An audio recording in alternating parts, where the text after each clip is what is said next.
प्यारे बच्चों, आप सभी कैसे हैं? मैं एमपी सर आप सभी का एसवी कोचिंग क्लासेस में हार्दिक स्वागत एवं अभिनंदन करता हूं।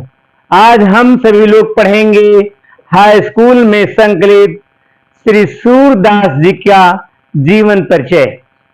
ये जीवन परिचय यूपी बोर्ड परीक्षा की दृष्टि से बहुत ही महत्वपूर्ण है, इंपॉर्टेंस है।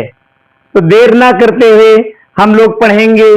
श्री सूरदास जी के बारे में मैंने एक दोहा भी लिखा है, पहले उस दोहे को पढ़ते हैं, उसके बाद इनके जीवन परिचय को पढ़ते हैं। यदि ये दोहा आप बोर्ड परीक्षा में लिख देंगे तो आपकी जीवनी में 4 चांद लग जाएंगे और 5 में पूरे 5 अंक आपको प्राप्त हो जाएंगे, ये मेरी गारंटी है। तो देखते हैं दोहा में कि वल्लभाचार्य गुरु जिनके भक्ति काल के थे सूरदास, अब काव्य जगत के इस सूरज से चमक रहा साहित्याकाश।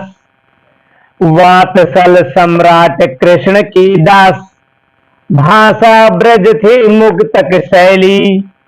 सूर सागर साहित्य लहरी से कीर्ति जगत में है फैली।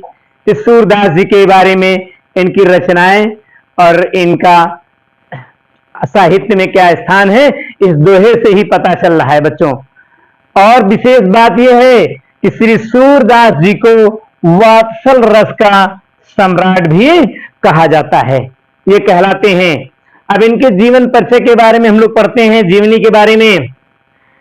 श्री सूरदास जी का जन्म सन 1478 ईस्वी में आगरा जनपद के, आगरा जिले के रुनक्का नामक ग्राम में हुआ था। लेकिन कुछ विद्वान इनके जन्म स्थान को दिल्ली के पास सिही, इन्वर्टेड कॉमा में कर लेंगे, सिही नामक ग्राम को या सिही नामक स्थान को भी मानते हैं। सूरदास जी के पिता का नाम पंडित रामदास था और इनके गुरु का नाम श्री वल्लभाचार्य था। सूरदास जी जन्मांध थे, यह विद्वानों में मतभेद है। कोई कहता है कि सूरदास जी जन्म से अंधे थे और कोई कहता है सूरदास जी जन्म से अंधे नहीं थे। तो ये विद्वानों में मतभेद है, कोई मानता है इन्हें अंधा और कोई इन्हें अंधा नहीं मानता है। फिर गौ घाट में निवास करते हुए, ये रहते कहां थे? मथुरा के गौ घाट में रहते थे और विनय के पद गाया करते थे।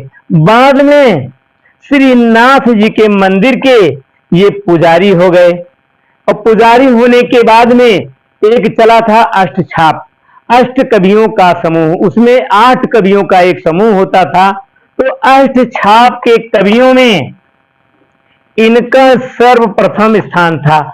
जो 8 कवियों का समूह था अष्टछाप, उसमें सूरदास जी का प्रथम स्थान था।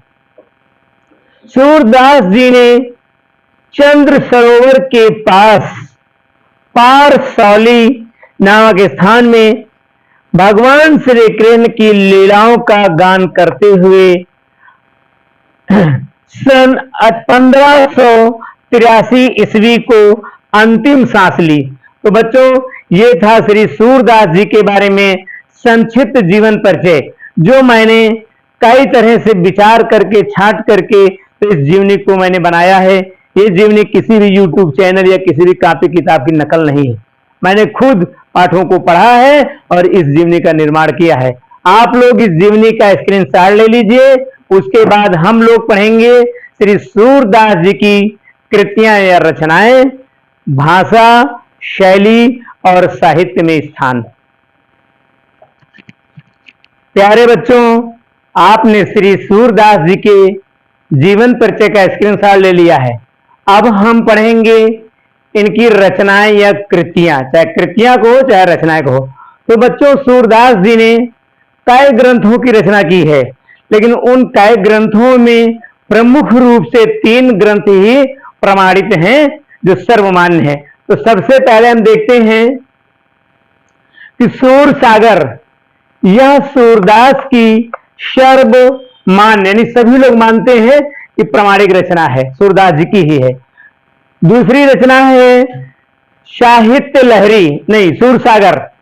दूसरी रचना है सूरसागर, एक हो गई सूरसागर, दूसरी हो गई सूर सारावली। तो इस ग्रंथ में 1107 छंद सूरदास जी ने रचित किए हैं।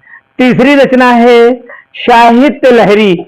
इस ग्रंथ में 118 बृहस्पति पद हैं, देखने को मिलते हैं। फिर सूरदास जी ने अपनी रचनाओं में कौन सी भाषा का प्रयोग किया है, ये मुख्य रूप से किस भाषा के कवि थे? तो सूरदास जी ने हिंदी की सबसे मधुर भाषा, हिंदी की भी कई उपभोलियां हैं, उपभाषाएं हैं, तो हिंदी की सबसे मधुर भाषा ब्रज भाषा का प्रयोग अपनी रचनाओं में किया है। बच्चों, उसके बाद में सूरदास जी ने अपनी रचनाओं में किस प्रकार की शैलियों का प्रयोग किया है? तो सूरदास जी ने गे पदों में, गे मीन्स गाने वाले, गे पदों में भावात्मक शैली का प्रयोग किया है। यानी सूरदास जी की रचनाओं में ज्यादा से ज्यादा आपको भावात्मक शैली देखने को मिलेगी। उसके बाद में सूरदास जी का हिंदी साहित्य जगत में क्या स्थान है? तो सूरदास जी का सूर्य के समान सबसे सर्वोच्च स्थान हिंदी साहित्य जगत में है। सूरदास जी के विषय में कहा भी गया है क्या कि सूर सूर तुलसी सस उड़गन के सौदास, अब के कब खद्योत सम जहां तहां कृद प्रकाश। बच्चों, तो सूरदास जो है, सूर मीन सूर्य, सूरदास जो है हिंदी जगत में सूर्य के समान है। तुलसीदास जी हिंदी जगत में शशि मीन चंद्रमा, चंद्रमा के समान इनका स्थान है। और केशवदास का उड़गन मीन्स तारे, केशवदास का हिंदी जगत में तारों के समान उच्च स्थान है।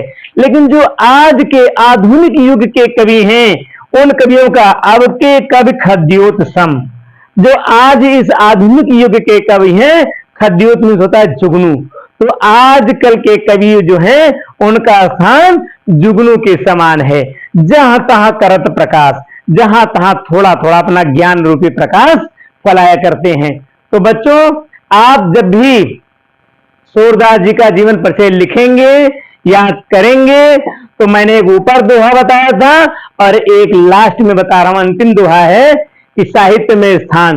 तो ये आप दोहा जो है याद कर लेंगे और इसको बोर्ड परीक्षाओं में लिखेंगे। ये बोर्ड परीक्षा के लिए अति महत्वपूर्ण जीवनी है बच्चों, और मैंने बहुत ही सरल शब्दों में आप तक पहुंचाने का, आपको समझाने का, आपको बताने का प्रयास किया है। तो मैं ये उम्मीद करता हूं कि आप सभी को ये जीवनी अन्य जीवनियों से भी ज्यादा पसंद आएगी। तो आप अपने इष्ट मित्रों को, दोस्तों को, रिश्तेदारों को, जो भी बच्चे पढ़ रहे हैं, सभी को ज्यादा से ज्यादा लाइक कराएं, शेयर कराएं, सब्सक्राइब कराएं। और मैं चाहता हूं कि ईश्वर आने वाली 2025 की बोर्ड परीक्षा में ये जीवनी आपके काम आ जाए, मेरा सहयोग आप तक पहुंच जाए। मैं रोज आपके लिए सभी विषयों में एक एक वीडियो बनवा रहा हूं और रोज भेज भी रहा हूं, लेकिन जब तक आप लोग लाइक, शेयर, सब्सक्राइब नहीं करोगे, तब तक हमारी ये वीडियो, ये रचनाएं, ये बातें आप तक नहीं पहुंच पाएंगी। मैं ईश्वर से कामना करता हूं कि ईश्वर आप सभी का मन पढ़ने लिखने में लगाए, आप सभी लोग पढ़ाई लिखाई में उन्नति को प्राप्त करें। यही ईश्वर से मैं कामना करते हुए, आपको आशीर्वाद देते हुए ये कह रहा हूं कि ईश्वर आप सभी का कल्याण करे, बुरी आत्माओं से बचाए। जय हिंद, जय भारत।